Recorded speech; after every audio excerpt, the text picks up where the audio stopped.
تراویح کے دوران دو قسم کی عوام میں غلط فہمیاں ہیں. ایک تو یہ کہ لوگ یہ سمجھتے ہیں کہ تراویح کی نماز جلدی جلدی پڑھنی چاہیے. یاد رکھیں کہ تراویح کی نماز میں اور باقی نماز کے پڑھنے میں کوئی فرق نہیں ہے. اگر باقی نماز تیز پڑھنے سے فاسد ہوتی ہے تو تراویح بھی تیز پڑھنے سے نماز فاسد ہو جائے گی. کوئی فائدہ نہیں ہے تیز پڑھنے کا. اور لوگ خود مجبور کرتے ہیں امام کو. بعض اوقات دھمکی بھی دیتے ہیں.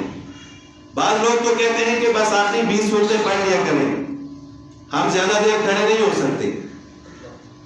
اور اگر کسی دنیا کے کام کے لیے رات کو 1 بجے تک بھی ان کو مصروف رکھا جائے تو وہ کبھی نہیں کرتے. تراویح یعنی عشاء کی نماز جب شروع ہوتی ہے اور جب وتر ختم ہوتے ہیں تو اس کے دوران تقریباً صحیح آرام سے اگر قرآن پاک پڑھا جائے اچھے طریقے سے تو بہت ہی زیادہ لگے تو 1.5 گھنٹہ لگتا ہے. تو انسان خود سوچے کہ عشاء کی نماز سے لے کر 1 گھنٹہ بعد تک میں کیا کرتا ہوں. اس نے اگر تراویح نہیں پڑھنی تو گھر میں جا کے کیا کرنا ہے, ٹی وی دیکھنی ہے, موبائل دیکھنا ہے, گپ شپ لگانی ہے. اگر بہت ہی ضروری کام ہے تو وہ الگ بات ہے, لیکن خود انسان اپنے ٹائم ٹیبل کو دیکھے کہ اس دوران میں نے کیا کرنا ہے. تو 1 گھنٹہ کھڑے ہونے سے کیا ہو جائے گا, اللہ تعالیٰ کی رضا حاصل ہو جائے گی. تو بعض لوگ تو یہ کہتے ہیں کہ 20 سورتوں پر اکتفا کر لیں. پھر جو پڑھتے ہیں وہ بھی دھمکی دیتے ہیں کہ آہستہ پڑھیں گے تو ہم آئیں گے ورنہ ہم نہیں آئیں گے. اللہ تعالیٰ پر احسان چڑھا رہے ہیں. اس کو غنیمت سمجھنا چاہیے. یہ ہمارا فائدہ ہے, اللہ تعالیٰ کا کوئی فائدہ نہیں. اور اگر امام خود یا لوگوں کی باتوں میں آ کر تیز تراویح پڑھاتے ہیں, نماز فاسد ہو جاتی ہے تو وہ ثواب کے بجائے الٹا عذاب ہے. ایک صحابی مسجد نبوی میں تشریف لاتے ہیں, نماز شروع کرتے ہیں, تیز تیز نماز پڑھ کر فارغ ہوتے ہیں. آپ صلی اللہ علیہ وسلم کی خدمت میں حاضر ہو کر سلام کرتے ہیں تو آپ صلی اللہ علیہ وسلم سلام کا جواب دے کر فرماتے ہیں کہ صلی فإنک لم تصلی, جاؤ نماز پڑھو, آپ نے نماز نہیں پڑھی. وہ دوسری دفعہ جاتے ہیں, پھر اسی طرح تیز تیز نماز پڑھ کے آ جاتے ہیں. پھر رسول اللہ صلی اللہ علیہ وسلم فرماتے ہیں کہ جاؤ نماز پڑھو, آپ نے نماز نہیں پڑھی. تیسری دفعہ جب آتے ہیں تو پھر رسول اللہ صلی اللہ علیہ وسلم فرماتے ہیں کہ آپ جاؤ نماز پڑھو, آپ نے نماز نہیں پڑھی. پھر وہ عرض کرتے ہیں کہ یا رسول اللہ صلی اللہ علیہ وسلم میں نماز تو پڑھ رہا ہوں, علمنی, مجھے نماز سکھائیں میں کیسے پڑھوں, وہ کون سی غلطی ہے جس کی وجہ سے میری نماز نہیں ہو رہی. تو آپ صلی اللہ علیہ وسلم فرماتے ہیں کہ ہر رکن کو اطمینان کے ساتھ ادا کرو.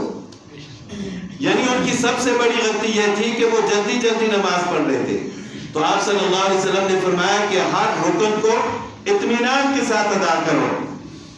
تو یہی طریقہ نماز تراویح کا بھی ہے. اگر نماز تراویح میں رکوع اچھا نہیں ہو رہا, قیام اچھا نہیں ہو رہا, رکوع سے اٹھ کر صحیح طریقے سے کھڑے نہیں ہوتے, سجدہ اچھا نہیں ہے, تو یہ نہ سمجھے کہ ہم نے نماز تراویح ادا کی ہے. آپ نے اللہ کے عذاب کو دعوت دی ہے. جب ایک صحابی کی نماز اس طرح قبول نہیں ہو سکتی تو ہماری نمازیں کیسے قبول ہوں. پھر قرآن پاک کو بھی اسی طرح نماز تراویح میں پڑھنا ہے جس طرح اللہ تعالیٰ نے پڑھنے کا حکم فرمایا کہ وَرَتِّلِ الْقُرْآنَ تَرْتِيلًا, قرآن پاک کو ٹھہر ٹھہر کر پڑھو. جس طرح قرآن پاک پڑھنے کا حق ہے اس طرح ٹھہر ٹھہر کر پڑھو. اگر آپ اس طرح جلدی قرآن پاک پڑھو گے کہ سننے والے کو سمجھ نہیں آ رہی, پڑھنے والے کو خود سمجھ نہیں آ رہی کہ میں کیا پڑھ رہا ہوں, ایک حرف کی جگہ پر دوسرا حرف پڑھ رہے ہیں, ترجمہ غلط ہو رہا ہے, تو یہ بھی اللہ تعالیٰ کے عذاب کو دعوت دینے والی بات ہے. تو کیا فائدہ ہے اسی تراویح کا کہ اللہ اکبر کی سمجھ آتی ہے, پھر جب رکوع میں جاتے ہیں پھر اللہ اکبر کی سمجھ آتی ہے, درمیان میں کوئی پتہ نہیں ہوتا کہ کیا پڑھ رہے. تو اس میں پڑھانے والے بھی قصوروار ہیں اور پڑھنے والے اگر ان کو مجبور کرتے ہیں کہ آپ تیز پڑھائیں تو وہ بھی قصوروار ہیں.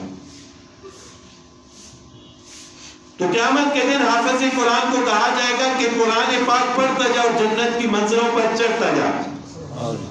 اور اللہ تعالیٰ فرمائیں گے جس طرح تو قرآن پاک دنیا میں ٹھہر ٹھہر کر پڑھتا تھا آج بھی اسی ٹھہر ٹھہر کر پڑھا. اگر دنیا میں ٹھہر ٹھہر کر نہیں پڑھا تو اس وقت وہ ٹھہر ٹھہر کر کیسے پڑھے گا؟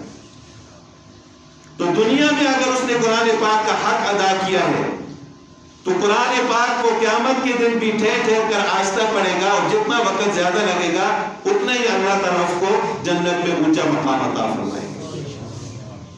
تو یہ ہمارے پاس یہ مہینہ غنیمت ہے.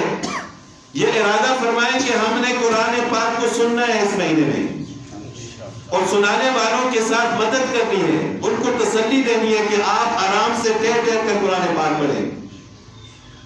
ہم مرد ہیں اور باغیرت مرد ہیں، غیرت والے ہیں. ہم کھڑے ہو کر آپ کے پیچھے آرام سے سکون سے قرآن پاک سنیں گے. اب آپ خود اندازہ لگائیں کہ 1 گھنٹہ 1.5 گھنٹہ ایک آدمی کھڑے ہو کر قرآن پاک نہیں سن سکتا، اور ایسی قوم خواب دیکھ رہی ہے کہ ہم فلسطین کو فتح کریں گے. یعنی اللہ کی خاطر 1 گھنٹہ 1.5 گھنٹہ ہم کھڑے نہیں ہو سکتے، اور باتیں وہ کر رہے ہیں کہ ہم فلاں کے ساتھ ایسا کر لیں گے، فلاں کے ساتھ ایسا کر لیں گے. یہودیوں نے ہماری حالت دیکھی ہوئی ہے کہ ہم کتنا پانی میں ہیں، اسی وجہ سے وہ ہمارے اوپر ظلم کر رہے ہیں. تو بہرحال انسان ہے، کمزور ہے. ارادہ کرنا چاہیے کہ ہم سنت کے مطابق روزہ رکھیں گے اور قرآن پاک کی تلاوت کریں گے، اور تراویح میں اگر قرآن پاک پڑھا جاتا ہے تو انشاءاللہ صبر کے ساتھ جتنا بھی وقت لگے ہم کھڑے ہو کر قرآن پاک سنیں گے. تو اس پر اللہ تعالیٰ اجر و ثواب عطا فرمائے.